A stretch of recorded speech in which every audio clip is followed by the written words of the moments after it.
Hello guys, welcome to the CB blog channel. কেমন আছো সবাই? আশা করি সবাই ভীষণ ভালো আছো, আমিও ভালো আছি। তো আমাকে কেমন লাগছে দেখতে? কারণ বলছি আমি ঘুম থেকে দেরি করে উঠেছি, 9টা বেজে যাচ্ছে।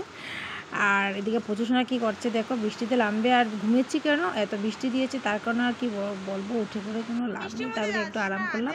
আর সোনা নামতে আছে, উঠতে আছে, এরকম করতে আছে। তো চলো এবার রান্না করে।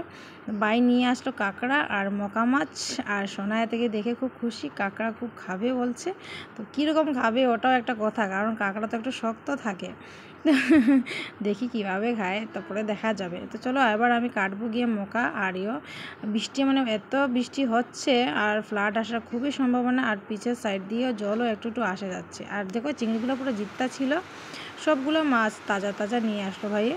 তো আমি কাটতে বসে গেলাম। তো আমি বললাম না যে চতুর্দিকে বৃষ্টি হচ্ছে আর এত মানে ঝড় বৃষ্টি, আর পুরা জল আসেই যাচ্ছে। আর ফ্লাড দেখো, বাড়ি পুরা মানে জলে ডুবা হয়ে যাচ্ছে। তো এখন শোনা যাচ্ছে যে জল প্রচুর পরিমাণে বাড়ছে, 2-3 দিনে কী যে অবস্থা হবে অত ঠাকুরই জানে। তো আমি মাছ কাটতে বসে গেলাম, ওটা কেটে নিই।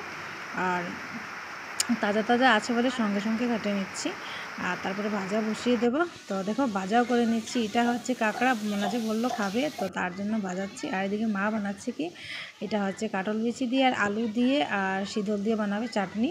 আর এটা হচ্ছে ঝিঙ্গা, যেটা হচ্ছে মকা দিয়ে বানানো হবে। তো হলো না দারুণ?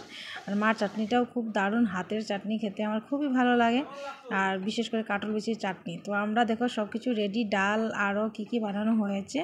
তো আমরাও খেতে বসে যাব আর সোনাকেও খাইয়ে দিচ্ছি। তো ঠিক আছে বন্ধুরা, আরও নতুন একটা টপিক নিয়ে আবারও আসবো অন্য কিছু।